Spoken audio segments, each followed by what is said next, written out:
Syracuse. Outside the Box Score with Mark Rowlands starts right now. Good morning, everybody, and welcome to another edition of Outside the Box Score with me, Mark Rowlands, your home for local sports in Syracuse, right here on the Score 1260.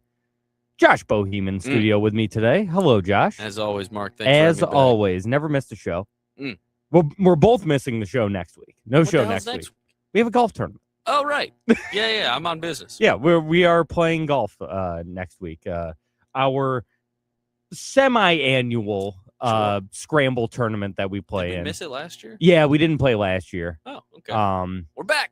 But we're back playing at a lovely Pine Grove Golf Club. For the kids. It's for the kids. And by Is that, it for the kids? no, it's just for Pies Guys. They just take the cut? Yeah, it's the Pies Guys tournament. It's not a charity I thought tournament. It was like they do it through a charity or something. They No. just get the money? Yeah. The hell is this? This is a scam. No, we're supporting local businesses. Okay. Yeah, it's for the kids of those owners. Yeah. They got kids? I don't know. Okay, well, assume they But got we are kids. supporting a local business. Yeah. By playing in the Pies Guys Scramble Tournament. Sure. At Pine Grove. But yeah, so we're doing that next week. So no show next week. Almost had a great guest today. We have guests? It's been a while. Who'd we get? But coming on probably in 2 weeks, the next time we do the show. Bowman? No. Oh. Coach Bob Perino. Maybe. Spoiler alert, maybe future coworker. It may well, not anymore. Son of a... That's why I wanted to have him on. He just retired after 42 years of coaching baseball. That was my in. I told him I know Bob. But yeah, just finished up his last season at OCC. Mm-hmm. Wow, 42. 42 years of coaching baseball, and he just decided he's like, I'm done. Yeah. Him and his wife joined over to Drumlins. He's like, I just want to play golf. Good for him. Good for you, Bob. Just get out of the game and just go enjoy your life. Yeah,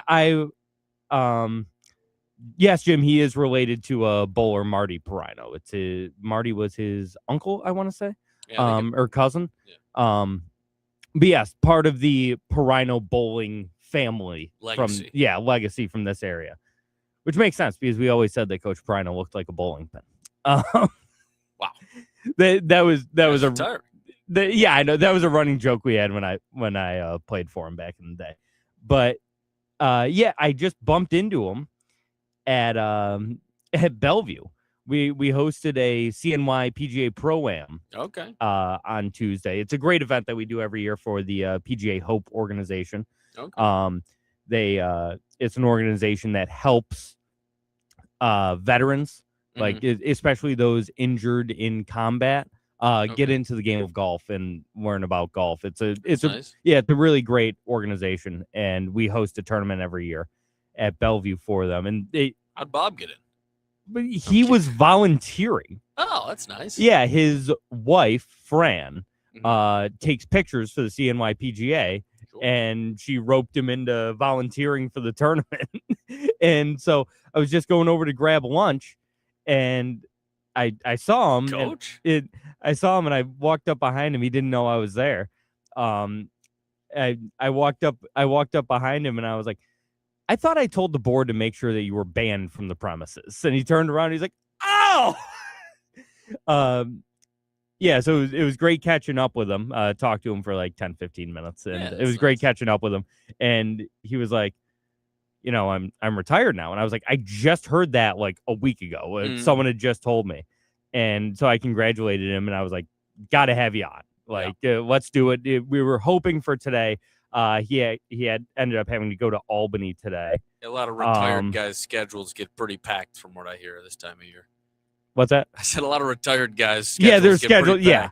I don't know why he's going to Albany. Good days. They go out and do stuff. Yeah. Time on their hands. But yeah, he's heading out to Albany today, so he wasn't able to make it into the show today. But he will be coming on in a couple of weeks. It was good to catch up with him. We were talking before the show. If I may, Bellevue real quick. Oh yeah. I saw they announced the rehosting, second annual, I believe, the Fran Brown Syracuse tournament. Yes. I was just perusing the entry fees for that type of tournament. Did you see how much a foursome is? I don't know how much. It's probably. Take a guess. For a foursome. For a foursome, maybe. Is it like $2,000? It's more than that. Really? I want to say it was 3. Wow. 3 G's for a 4. And now, hey, I've played Bellevue. It's a great track. Can't say enough good things about the course. Yeah. These things aren't about the course all the time. Yeah. Wow. I mean, maybe we're getting some big recruits out here. Finally getting a quarterback with that type of money, Fran. What are we doing here? Now, I did hear. So it's not a Fran Brown tournament. It's a Syracuse football NIL tournament. They announced the messaging to the staff was that it is the Fran Brown something tournament. Really? I'll double check that. I would love to see. Like, I was under the impression that it was just a football NIL tournament, and then the following week we also have one for the lacrosse team. Okay. Let me look this up. You keep.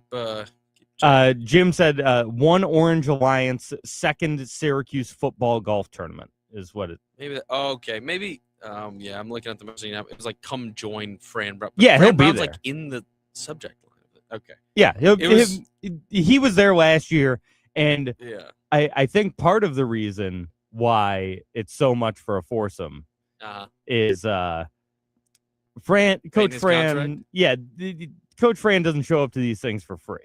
Is that what he said? That's not what he said, but that's what I've heard from some people that are close. And yeah, it was he's not showing up to these things for free. Was he a quick exit from last year? No, he hung out. He played. Oh, okay. Yeah, he was in the tournament last year. But yeah, he gave a speech like beforehand. It was cool. It's a cool tournament. Did you say who was the other guy that gave a speech? The big fella, right? Last year, didn't he give? Yeah, the offensive lineman that's the largest human being I've ever seen. Yes. He didn't give a speech per se. He said about 12 words. But he was handed the microphone. And get on up here. Yeah. Fran, I'm drawing a blank on his name right now. I met him. He's a very nice kid. And like I said, incredibly large human being. And he was like, "Yeah, come on up here and say a few words." He was essentially just like, "Yeah, let's go out there and have fun today, and thank you for supporting SU football." Hey, man, a few words. Man, a few words. Action, man of action. That's how I like my offensive linemen. Mm-hmm. They don't talk much. Just be big. Jim asked if you signed us up for 2 foursomes. I thought about it. I thought about putting it down for the show that Cumulus could front that bill. He said a whole sponsor is $1,000. Well, that's right. Should we sponsor a whole? Jim, if you'd like to give me $1,000. Jim, if you would like to sponsor a whole on behalf of Outside the Box Score, you are more than welcome to. Yeah. Jim, I thought about doing some questionable things to make rent this month. Okay, so if you want to send me $1,000, we can get that whole. Yeah, I've been there. Yeah, no, I will not be sponsoring any holes. I'll probably be there for the tournament. If anything, I'll probably just work. But it was huge last year. I think to get that money, I might need to sponsor my hole. Okay. All right. But it was a huge tournament. We had to do 2 shotguns. It was massive. You said that, yes. Yeah, it started. First shotgun was at like 7:30. The second one was at noon. It was a huge tournament. So they raised a lot of money for that. Sure. People love golf. Yeah, people do love golf. Do they still do the Bayheim one? There's still a Bayheim one that they did at Pompey, I think, or Drumlin's. One of them, yeah, probably for the Bayheim Foundation / Syracuse. Yeah, for the Jim and Julie Foundation. Yeah, I'm sure there is one. But yeah, it raises a lot of money, and plus, some of that money, like I said, goes to Fran's appearance fee, and sure, they also got to pay the club. You? Yeah. Oh, that's nice. Yeah, they got to pay the club. I mean, I don't see a dime of it, but. What? No. Coach doesn't, No. Give you a little something? No. Nobody. That seems crazy. All right. I did get I got tipped out for running a tournament a couple of weeks ago, but. Okay, that makes sense. Yeah. But, there's something to be said about bad tippers out there, because I am a poor man. But I love the good tip. Yeah. And I was with some people the other night who have money, who could tip. and tipped a disgustingly low amount. He got 5 drinks from the bar. Mm-hmm. How much do you tip on 5 drinks? There's a minimum answer. $10. I love that answer. $2 a drink. Minimum answer in my head is a bucket drink. Yeah, minimum answer is $5. Yeah, even that is like, come on. Yeah, bucket, like depending on what they are. If they're beers, bucket drink's not too crazy. If yeah, you're just grabbing bottles, I get it. If you're pouring drafts, even I still get it. Mm-hmm. If you're making a margarita, a martini, something, $2 a drink's like pretty standard. Yeah, $2. Tip $2 on a credit card. He had to write $2. He like threw the receipt on the table, and I go, well, let's just peek-a-roo. I go, the hell is that? He's like, I know hard jobs. This is not. I go, that's crazy. I was like, that's a crazy take. Bad person. Completely review. I'm like, what are you talking about? That's absurd. Yeah, I was insane. At my gig last night, I was drinking $3 Utica clubs. Sure.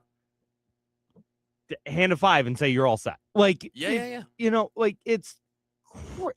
It's like the bare minimum of being a good person is tipping in my mind, because we've made tipping culture a thing. So we have to tip. Yeah. The understanding is we're all going to tip.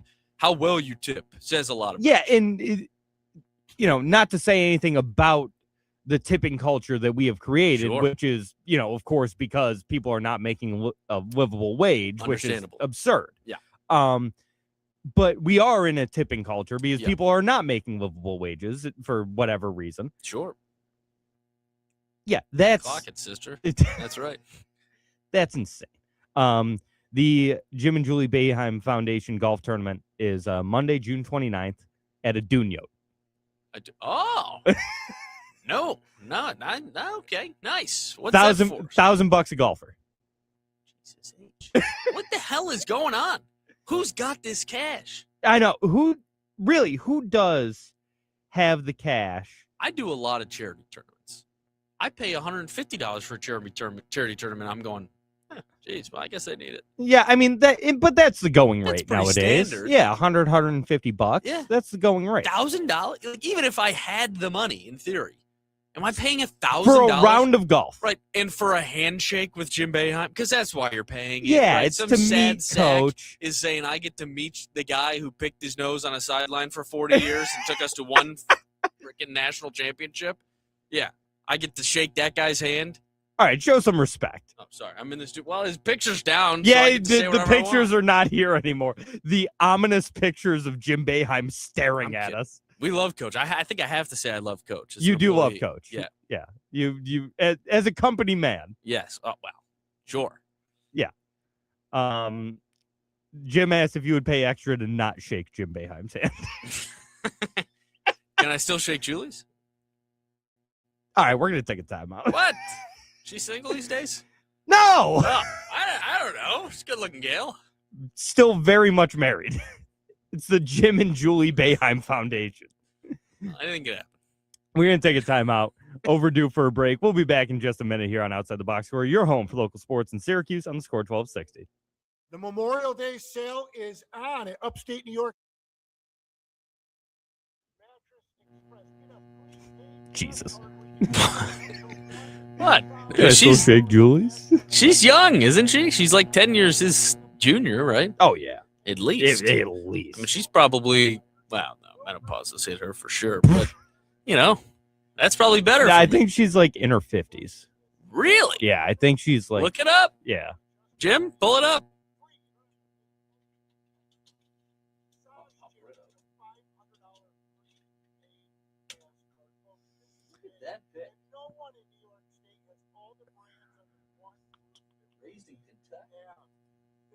Yeah, I didn't know she was from Florida and raised in Kentucky.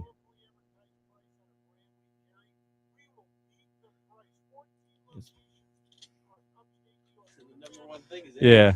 Oh, this is his second wife? Yeah. 59 years old. 59, yeah. I mean, come on. Dotsy. And he's God, Jim's 81 now. 22 years. Good for her. You think she's got a countdown? She's She wakes up every morning and ticks the wall with a thing like a prisoner. You know what I'm talking about? No, I don't think she does that. No, sorry. No. She's very happy. I'm sure they're very happy. Yeah, they've been married since 1997. So 30 years. So yeah, she was like 30. Do the math. What was she doing before this? Couldn't tell you. She working downtown at a restaurant or something? Met him? I don't know. Yeah, I have no clue. I forgot he's got a daughter with his first wife too. What's that paragraph? Yeah, we know what the. What is this?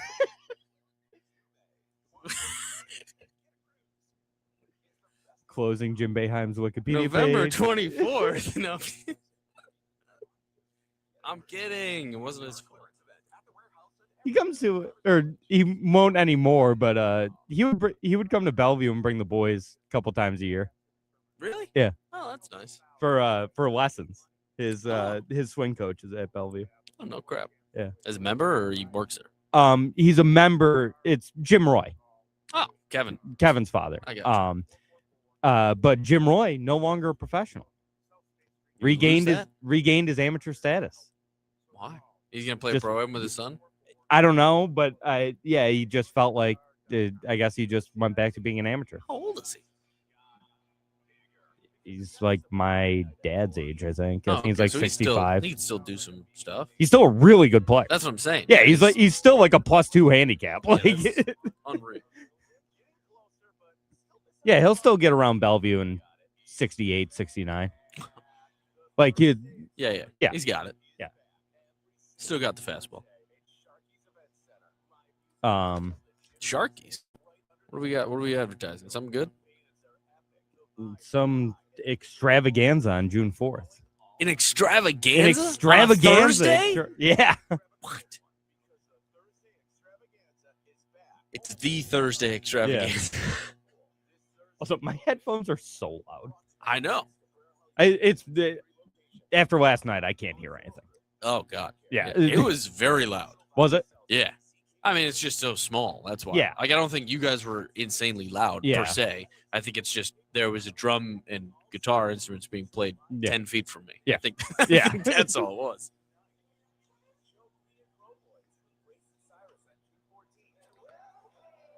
It's a nice little spot there. I've never been out there. Yeah, TK's a good spot. It's nice. Yeah. Yeah, right by the Abbots. I always forget there's an Abbots out here. Yeah. You an Abbott's guy? You a custard guy? Rochester thing, yeah. Is it a Rochester thing? Yeah, I started didn't on know Lake that. Ave. Oh, didn't know yeah. that.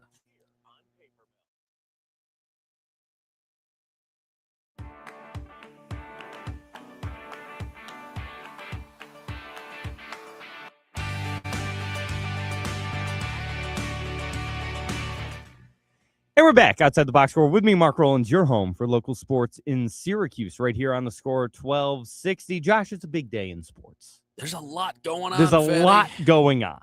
Your expertise is in full swing right now with the French Open. I'd like to think so, yeah. At Roland Garros. Yeah.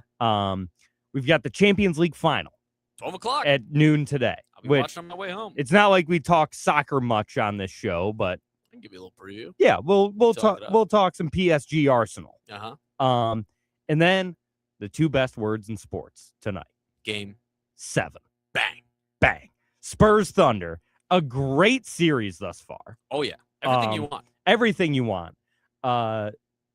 It's the battle of ethical ball versus unethical ball.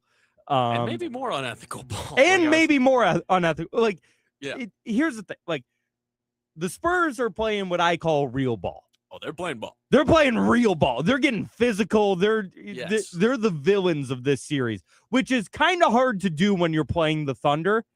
It is to kind of feel like the villain. Yeah. But it's because, Victor Wembanyama's punching people in the face and a couple guys got to get punched. They're throwing elbows left and right. But then you have SGA shooting 40 free throws a game. So. Yeah, I think SGA is just such a good villain that it's almost impossible to overtake. But yeah, it's like an anti-hero of sorts. Mm-hmm. We're rooting for Batman in this case. Yeah. He's not a good guy per se, but he's doing the right thing. Yeah. So it's been a really fun series, and then winner of that one takes on the New York Knickerbockers, Who you love. who I think are winning it all. You're a I Knicks really guy. do. I'm a Knicks guy this playoff. I mean, it has to be said that since being uncursed, they've rattled off 8 in a row. Yeah. 10 in a row. Yeah. I mean, maybe there's something to be said, and maybe that swine of a man, James Dolan, he's still the owner, isn't he? Yes. Can invite Danhausen down courtside. He's been asking to sit in between Timothy Chalamet or Chalamet. Chalamet. Yeah. But he's the biggest actor in Hollywood. You don't know how to pronounce his last name? No, it's the bit he does. Oh, He says yeah. it's Timothy Chalamet Yeah. and Kylie, whatever he calls her. I don't know. Sit right between them. Put Danhausen down there. Yeah, put Danhausen down there, and He's in Europe right now. then you got little Spike sitting courtside as well. That's what my dad calls him. Little Spike? Little Spike. Put Little Spike in the makeup, in the Danhausen makeup. Have him sit between them. Danhausen, get on it right now and Photoshop that. I do think it's really funny when they do like the celebrities are out at the Garden tonight, and it's the same eight people. We want to go back and forth? Yeah. Okay, Spike Lee, Ben Stiller, Larry David. Timothy Chalamet, and Kylie Jenner. That's right. There's normally Tracy Morgan. Yep. And who was? Oh, Tina Fey was with Tracy Morgan Okay. a couple of times this series. Yep. I mean, it's nonstop. Those guys. They even went to Philly. The same crew. Yeah, the same. They're just at every, which I love. I love when celebrities are real sports fans. Oh yeah. They went to Cleveland. Like that is something that I don't think enough people do. Like Ben Stiller is a Knicks fan. He's a Knicks fan. He's a tennis fan. He knows ball. Yeah, He loves like, sports. He would probably be like, yeah, I'm Ben Stiller, New York Knicks fan, actor, comedian. Like that would be like the first thing he says. Or it's like Seinfeld with the Mets. Mm-hmm. Like Seinfeld and Larry David, they are Mets fans. David's a Mets fan, right? Pretty sure. Yeah. But I know at least Seinfeld is. Or same thing, like Kimmel's a big Mets fan. So it's like I like when guys are real sports fans, not just performative ones. Oh yeah. Like they're just like you and me. Yeah, they're just like you and me. They're just millionaires. Celebrities are just like us. Yeah. Me and Timothy Chalamet are very similar people if Guys you really like us? think about it. Guys like us. Guys like us. Yeah. We get chicks like Kylie Jenner. And we sit Oh, courtside at Yeah. Knicks games. Yeah, we sit courtside at the Garden whenever we want. Hey, chicks like Kylie Jenner, really bad. Guys, No! guys like what? Stop it! What? Just let me shake your hand. I want to shake her hand. It smells of sweet petulia. Anyway, talk about tennis. Oh yeah, big tennis day. Big tennis day. Big tennis day. We were talking about tennis before the show. Big tennis day. Mark, 3 days ago, prior to the biggest upset in sports in the last 5 years, in my mind. That I can Close think to of, it, yeah. outside of racing stuff, whatever. Yeah. I sent a message into my group chat stating something along the lines of, this is the most boring men's tournament. Or I said, men's tennis is the worst sport in the history of sports. This is the worst major in 20 plus years. Yeah. Boy, have I been wrong. This has turned into the best major I can remember. Yeah, in recent years, I'm trying to think. When Rafa won the Australian a few years back, that was a great tournament. That was great. That's the last time someone not named Djokovic, Nadal, or Djokovic, Sinner, or Alcaraz has won one. It was Really? 22. Yeah. Because then Joker had a 23 Yeah, run, and then it's been Sinner, Alcaraz for the last 2 years. Yeah. They've won 8 in a row. Mm-hmm. Or 9 in a row, sorry. And now we're going to crown a brand new first-time major winner on the men's side. Yeah. Joker, first one, Sinner. Some takes on Sinner. It's nothing new.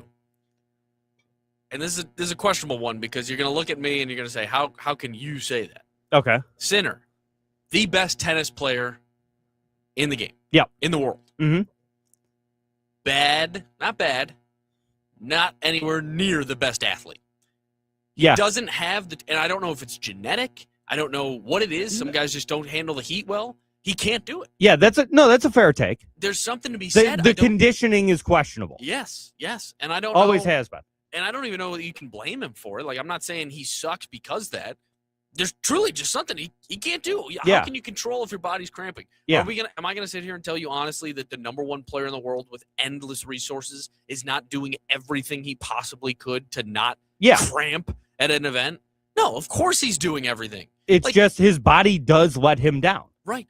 He's trying. I mean, he must be, and not in a bad way, but like he's probably embarrassed when this stuff happens. He's like, I'm the best player in the world, and my body just I can't play all of a sudden. It's actually kind of amazing that he's had the success that he's had. Right. With this, at this point, like really recurring problem. Like it happens almost every tournament. I mean, even in tournaments that he's won. So, like, I think to last year's French final, one of the greatest finals we've seen in a while, the 5-hour masterpiece. That was an unreal day of tennis. Him and Alcaraz don't leave the court for 5 hours. He stays on the court, never cramps really, hampers a little bit for a couple games in the fourth set, but he's fine. Ultimately, he's fine. He loses still. He's never won a match that's gone over like 4 hours and 40 minutes or 4.5 hours. He's never won a match that long. I just don't know what the question mark is. And like somebody has said that, it was Andy Roddick talking about it, and he was like, well, it's got to be hard to work on conditioning when you win so much. And I'm like, well, and what he's getting at is that he plays every tournament, he wins every tournament, and then he has to run around and just go right back into tournament mode. All he's doing is playing matches. That's actually a very interesting way to look at it. Right. Like I didn't even think about it at first. No, I think that's spot on. Yeah. I think Roddick hit the nail on the head. When does he practice? Right. When is the downtime to actually work on yourself and your conditioning? Yeah. Now, there's something to be said. So he plays the Sunshine Double, wins both Indian Wells and Miami here, goes overseas, plays, what's the first one? Monte Carlo. Yep. Wins that. Mm-hmm. He hadn't lost a Masters Series match in like 3 months or something. Yeah. So he wins that, immediately goes to Madrid, plays Madrid. He should have skipped Madrid. I think what all this is coming out to is that you just need time off, but it's hard for these guys to take time off, especially a Masters Series, as they become mandatory. Yeah. I think Madrid is actually a non-mandatory one, but whatever. It's like one of the two that aren't. Yeah. So maybe he plays Madrid and then Rome, and he's just gassed. And through all of this, and he has to come right around and play the French. So I get it. There's not a lot of time. I don't want to make excuses for the best player in the world, but, it is what it is. And shouts out to the bad Cerundolo, who I'm rooting against right now. Yeah. For just not, letting that get to you. A lot of guys who have played Sinner while cramping, it gets in their head or something happens. We saw it with Savaja, who just beat the good Cerundolo this morning at the AO this year. He had him right where he wanted him. Yep. He sensed the pressure, and he crumbled under it, even with a cramping Sinner. So shouts out that guy. Unreal upset. Crazy. Not as crazy of an upset, but literally one of the best, probably the best third-round match in a major of all time. Mm-hmm. Djokovic and Fonseca yesterday. Did you watch any of that? No, I didn't catch any of it. I was swamped yesterday. Unreal match. Joker goes up 2-0, loses for the first time 2-0 for the second time in his career. First time with some loser when he was younger. Yeah. I didn't realize he was up 2 sets. 2-0. That's Fonseca insane. did the same thing last round, coming back from 2-0 against, I'm forgetting the name of it. But he just did the same thing. It was another young guy. It's just crazy to think what happened here. Mm-hmm. Do you got the name? I can. Oh, okay. It doesn't matter, actually. Yeah, I'll get it up right now. I just got to find it on the thing here. But Djokovic, he was playing well. It's not like... Prismic? Yeah, Dino Prismic. The Serbian guy who's being crowned. That's another name to remember. There's young guys are making names for themselves now. They're coming. They just need Sinner and Alcaraz to just drop a little bit. A little bit. Because it'd be so competitive. Yeah. Prismic, Hodar, who's still around, Fonseca. You see guys in the top half of the draw. Sadly, Kobali is another top 15 guy that's great. FAA is still around. Yep. Zverev, another guy that people are going to be looking for. All of this to say, because I'll wrap this up, there's one person that people should be looking at now to win this tournament from a betting perspective, because it's wide open. But do yourself a favor and look at the draw before you just blindly bet based on the odds. The top 4 favorites in this tournament are all on the bottom half of the draw. Zverev, Hodar, Ruud, and Fonseca. All on the bottom half. Mm-hmm. Somehow all the top 4 favorites. And then you look to the top half of the draw. It's a little more wide open. Sure, you got FAA, you got Kobali, who's pretty good, And there's another guy who somebody got at a steal price yesterday. Not me, friend of ours. Shout out Per Nunez. my instruction, I'd like to think. Plus 6,000 he got this ticket at. I got it at 3,500, now down to 3,000. Francis Tiafoe. Big Foe, is plus 3,000 this morning to win this tournament. Look at who he has to play. He's a minus 200 favorite this morning against Jamie Faria, sorry if I'm mispronouncing, the Portuguese fella qualifier. Mm-hmm. Then he'd have to play most likely a Belgian who beat Ben Shelton. Sure, that could be a problem. He's the next greatest odds-on favorite to win in the top half, or he's the odds-on favorite to win out of the top half. I'll say that. So sure, that could be a problem, but he kind of stinks. He's like 65th in the world or something. Like, Foe, in theory, should be a favorite in every match he plays until the semifinals. And he's a plus 3,000 to win the tournament. That's value right there. That's a great value. Now, of course, he could lose in 3 hours, and I look like an idiot. Yeah. But I'm taking value on a guy who just played some really good tennis, beat Hubie Hurkacz, battled in the 5th set, looks really good, great conditioning, and has liked the clay so far this year. Give me Francis. I am dolled up for him. He's the American guy to love. We all thought it was Shelton. Shelton blew it the other day, quite frankly. Not one backhand winner in 3 sets of tennis. I was going to say, straight sets to Collignon. Yeah. His backhand's getting better. Not one backhand winner. Pretty abysmal. Yeah. That's ugly. Collignon, congrats to you, I guess. You know, you beat the guy. You can't say he didn't play well, obviously. He played really good. Currently down 4-3 in the first set.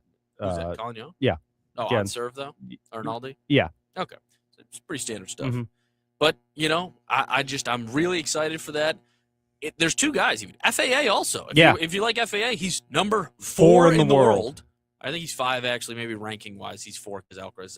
No Alcaraz, yeah. But still, top 5 player in the world, plus 2,000 or plus 1,800, whatever it was, to win it all. What are we talking about here? Cabali even was like plus 1,800, plus 2,000.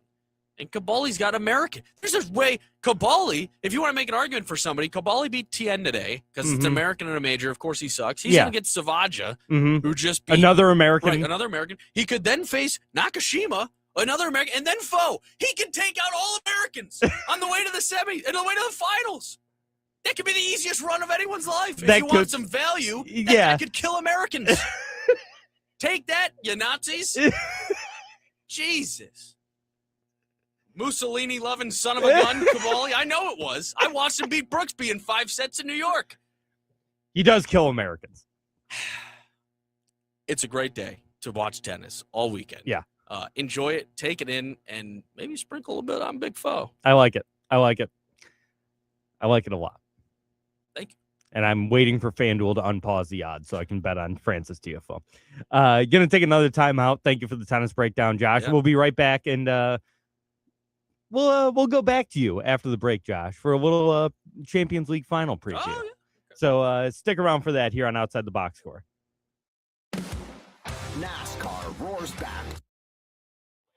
And I am also going to ask you, while we're in the break here, the women's side. Oh, yeah. Stuff's happening. What's going on?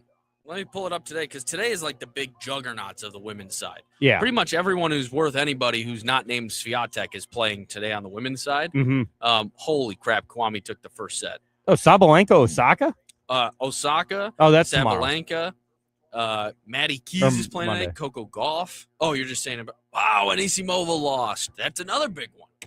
Anisimova lost. Pegula lost. Upsets galore on both sides of this thing. Absolutely incredible tennis being played all around. Trying to think of other big names still left on the women's side. Andreeva is going to play. Swiatek. Pretty much most likely going to be one of them coming in the other semi to face somebody now, either Sabalenka, Mboko. Maddie Keys and Mboko today. Sneaky good women's match to watch if you're interested. 2 top 20 players. Maddie Keys trying to find her form a little bit on the orange stuff. And Mboko is just sprung out of a can. If you don't know who this girl is. Heard the name. She came alive last summer, kind of in the hard court season. Yeah. Toronto, Montreal area. Meteoric rise, had a great run at the U.S. Open, is now number 9 in the world. I think she's 20 years old, out of Canada or something like that. Oh, wow. She's young. 19. Sorry. 19. Holy shit. Tennis is in a great spot right now. Osaka had a great match against Jovic. earlier today. Yeah. Iva Jovic. I was rooting for that. And now we are headed to a third set tiebreaker, just like the second set in Cerundolo, the bad one, and Landaluce, who I have. I need Landaluce to win this one. Landaluce. Pretty bad, folks. If you're out there, if you're looking for something to ride, maybe hop in on Landaluce. Tied 1-1 sets all. He is actually a dog still here going into the tie. You know what I think is weird about tennis? What's that? No one cares about doubles. No. I mean, doubles is the problem is it's like good players, in theory, don't play doubles. Yeah. They just don't play. So it's all like clay court guys, in theory. Not clay court guys, doubles guys. Yeah. Like, you'll know, if you pay attention at all, the same 5 to 6 pairings win all the time. Yeah. So, like, for example, what's a name going today? Yeah, Pavic. Pavic's a name I've heard before, Serbian guy. Sometimes they switch up their partners and stuff. Rajiv Ram, American, very popular guy. They lost today. Incredible. Erler and Miedler. Mektic is a name on the double side of things. I mean, you just gotta pick up on certain things. Yeah. Like that. Oh yeah, Helivora and Patton have been playing for years. Bolelli and Vavasori, those guys are juggernauts. Italian, they're insane. Used to be Bolelli and Fabio Bonini, but he bowed out of doubles a couple years ago. Now he's retired. Good for him. I'm interested in looking. I think last I looked, Arsenal was dogs today, I think. What is this? What? Yeah.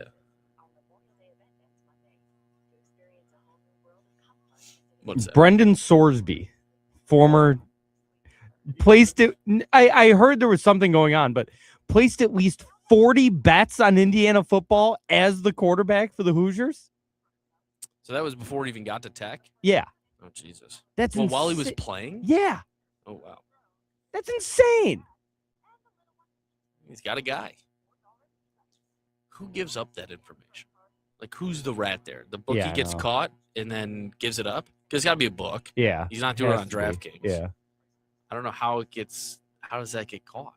Yeah, I don't know. Or it's a guy he's using like a name through or something to make the bets.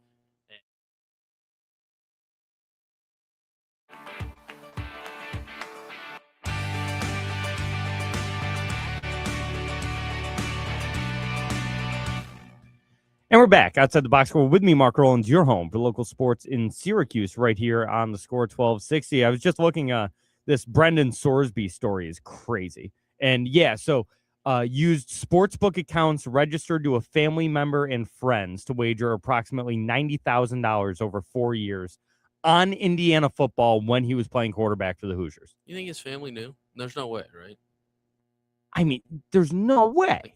You got to steal, you just steal an ID, I take it, right? Send a picture of an ID in. That must have been it. Like, that's insane. $90,000 in 4 years.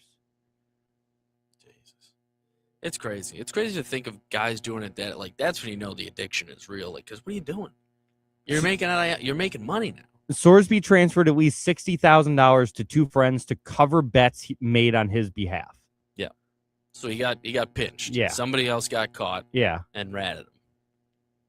See, now, if this was a guy if you're in a big-time sport and this happened, something, maybe they let it slide. If you say it's your translator or something like this, you could get off, but not at this level. Yeah. Wow. Terrible.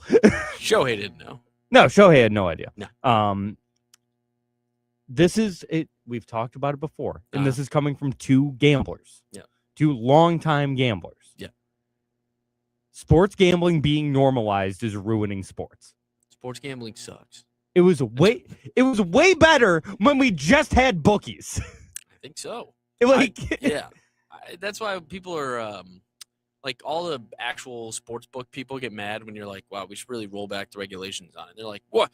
You don't think drinking alcohol is bad for you?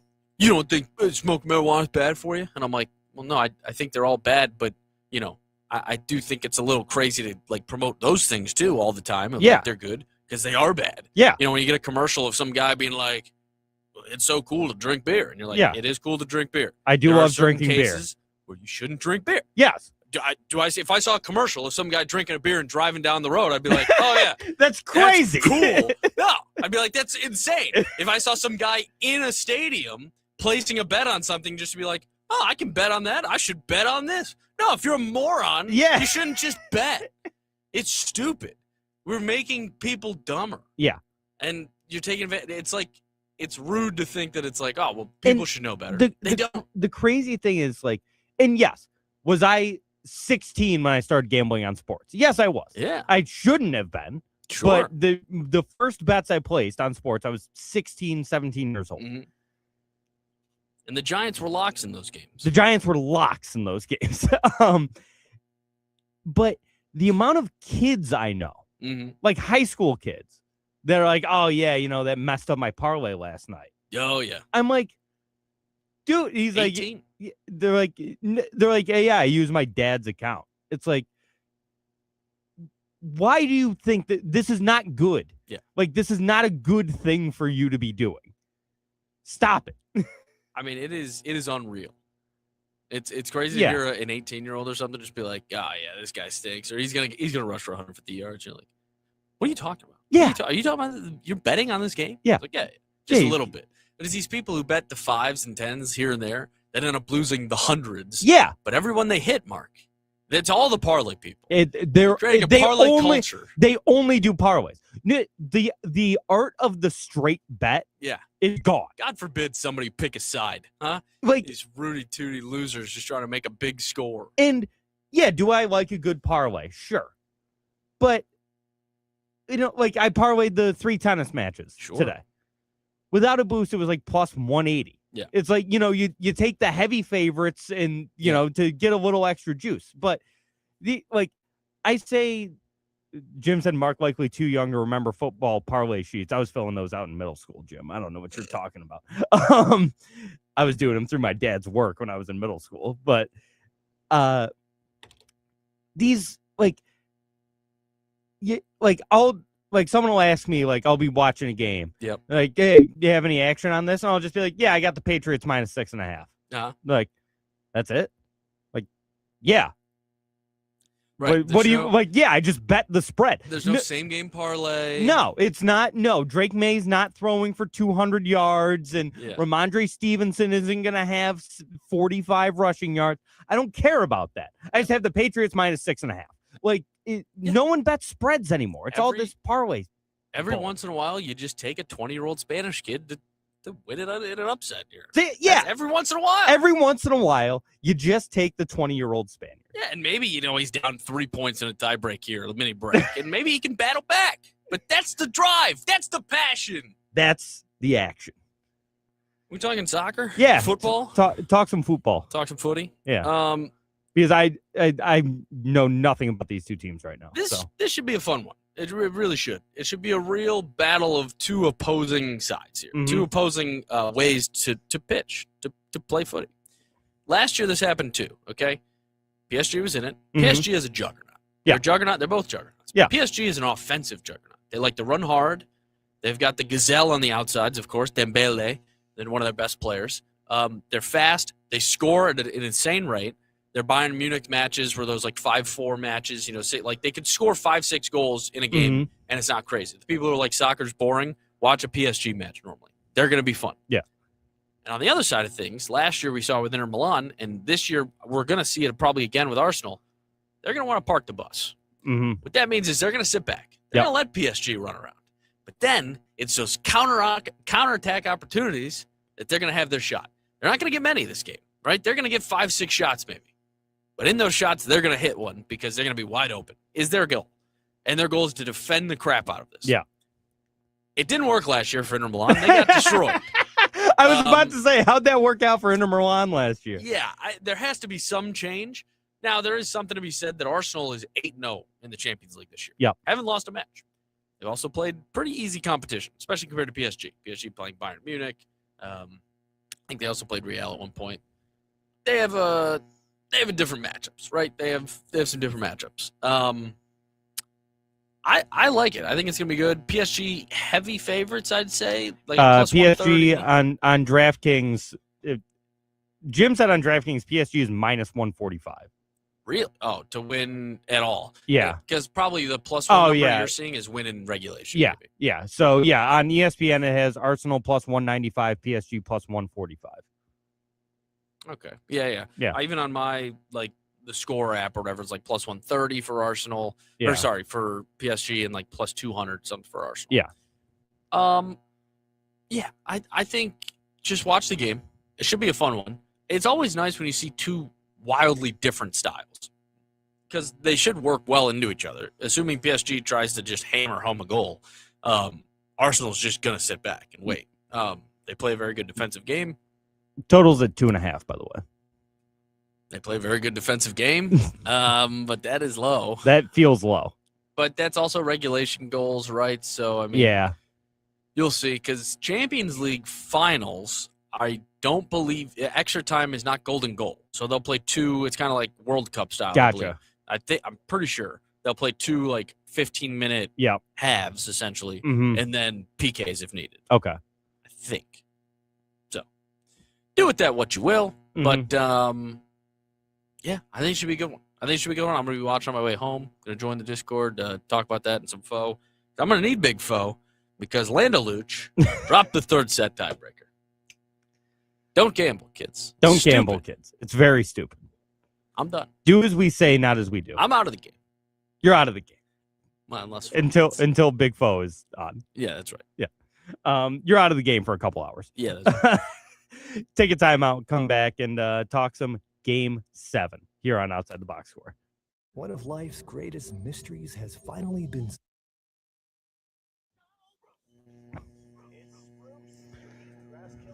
Just going to combine the last two breaks.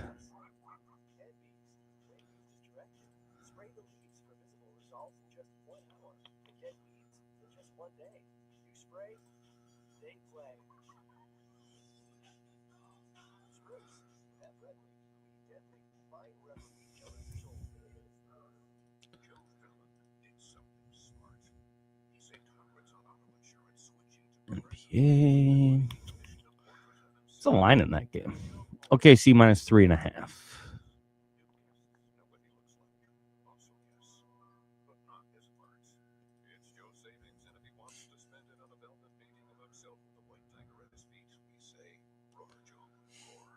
Which game?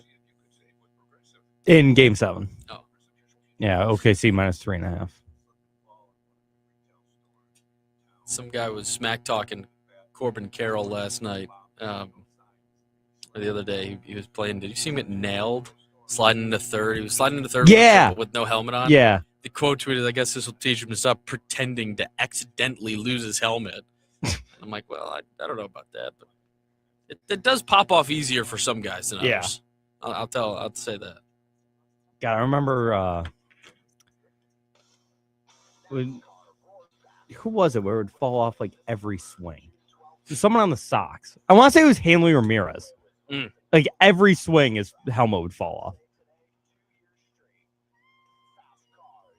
Remember Hanley Ramirez? Sure do. That guy was so good until he wasn't. Oh, yeah, that could get bad. Yeah. How's about Reds' number one prospect in the system, catcher Fredo Duno? Familiar? In Double-A right now with the Dayton Dragons, 20 years old. He hit a 487-foot home run yesterday. Or high A, sorry. Guy's got some pop. Sure does. God, I love when you just get a random one on your Twitter feed. You know, you don't follow this guy, nothing going on, and he tweets out, Buffalo, where them buck naked hoes at? I don't follow Montana A300, but where they at? Buffalo? Nothing. You could have given me 5,000 guesses as to what you were going to say after Buffalo.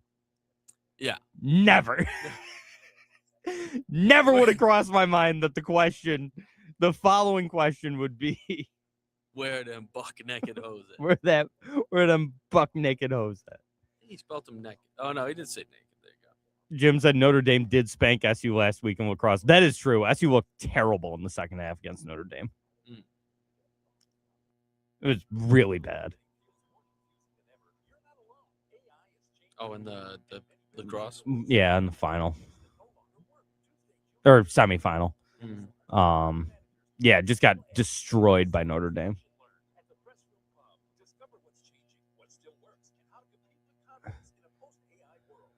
And then Notre Dame themselves got spanked. Is that right? Yeah, Princeton roasted them. Number 1 team in the country, yeah? Yep.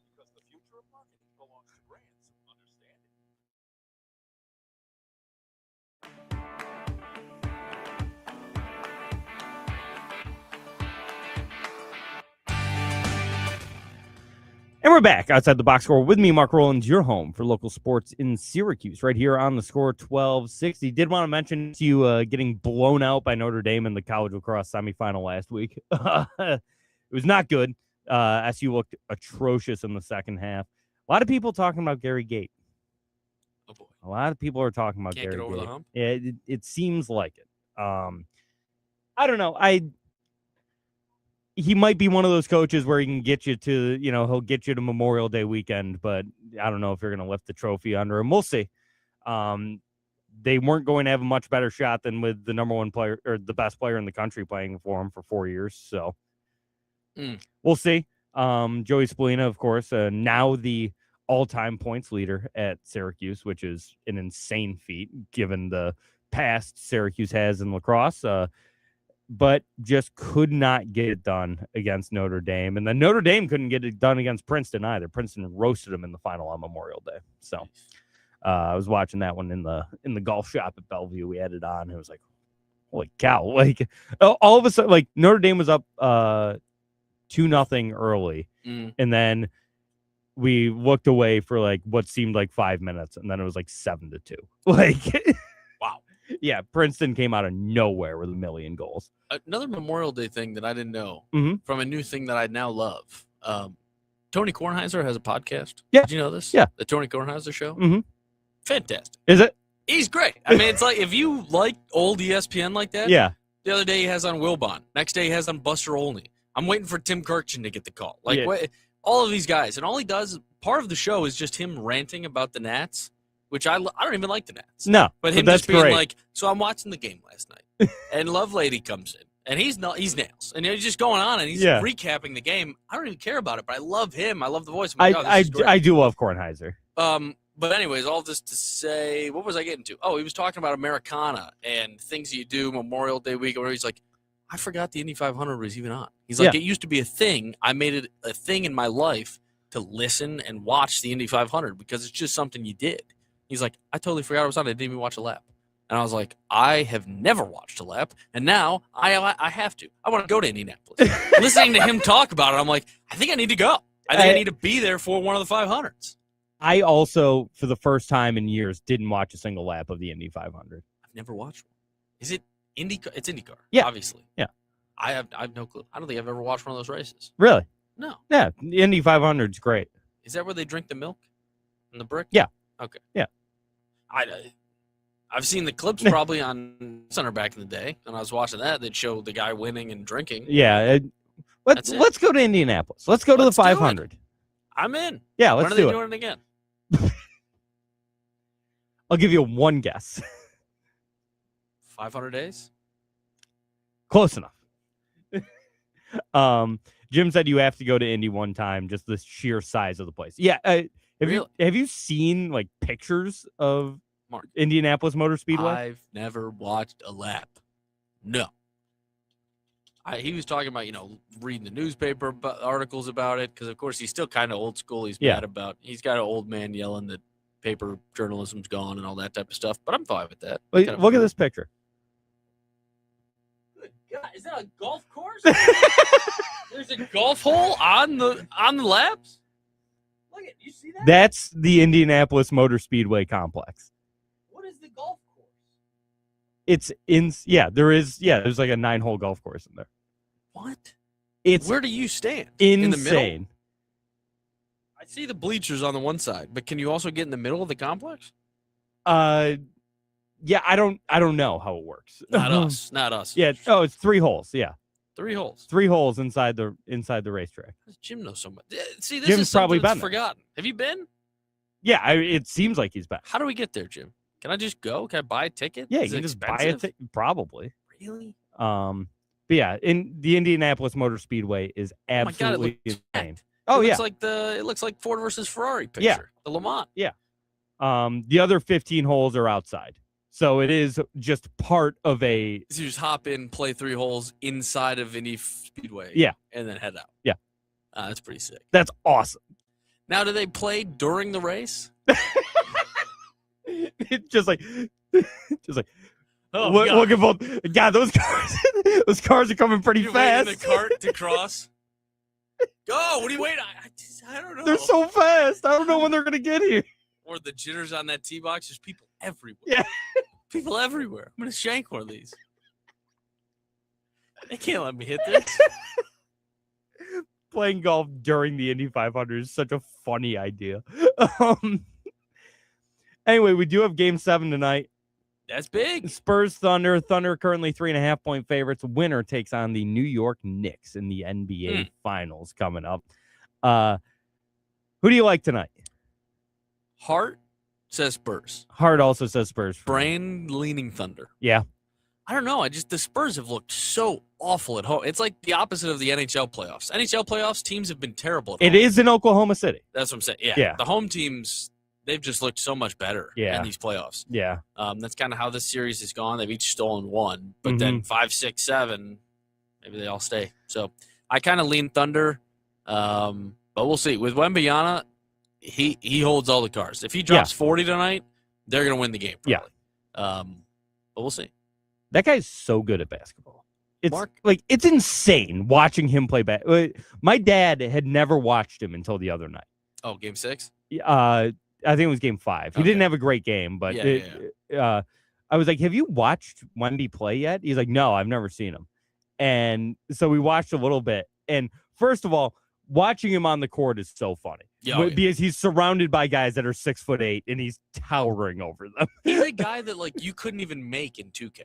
No, they wouldn't let you make a guy that big and that good. Yeah, they would not let you. Well, you be that big, but you can't shoot. Yeah, you can't dribble. Yeah, well, you can't defend well, or you can only defend well. Yeah, but you can't pass. Right, and you're going to be a bad free throw shooter. Yeah, he does everything. He's unreal. He's so good, and he's the best future superstar the sport has. Oh yeah, that's why SGA plays a better villain in this sport. I like Wemby getting a little mean streak. Yeah, but he has to be a good guy. Yeah. He's too good to market. Yeah, he's too good for the sport. The NBA, LeBron James is not going to be around forever, despite what it seems like. What? The sport needs someone to be the guy. Mm-hmm. The NBA has always had the guy. Before LeBron, it was Jordan. There was that Kobe. Yeah, it was before LeBron. It was Kobe for a brief period. After it was Jordan. For Jordan, it was Bird and Magic. Those two. Before them, it was Kareem, and before it was Wilt and Bill Russell. There's always been the guy that the sport is This is your sport now. Yeah. And there's no better guy for that to be than Victor Wembanyama because we have never seen anything like him. Yep. Couldn't agree more. There's never been a basket. He is almost the Shohei Ohtani of basketball. Probably will. Austin was saying this the other day. Everybody was regardless of how long he plays, because longevity ain't a thing for the guys that size. Yeah. He's going to go down as the guy who's he was probably the best player of all time. Yeah. Just for what he could do, his athleticism. We're in 30 years. Yeah. We're going to be sitting there talking to our kids. Yeah. And talking about basketball. And they're going to talk about, whoever it is they're talking about in 30 years. And we're going to be like, no, Victor Wembanyama. He was a modern Wilt Chamberlain. Yeah. Yeah. That'll do it for the show. No show next week. We'll be back in 2 weeks. So mark your calendars. Thank you, everybody, so much for watching, listening, however you consume the show. We'll see you in a couple of weeks. Peace.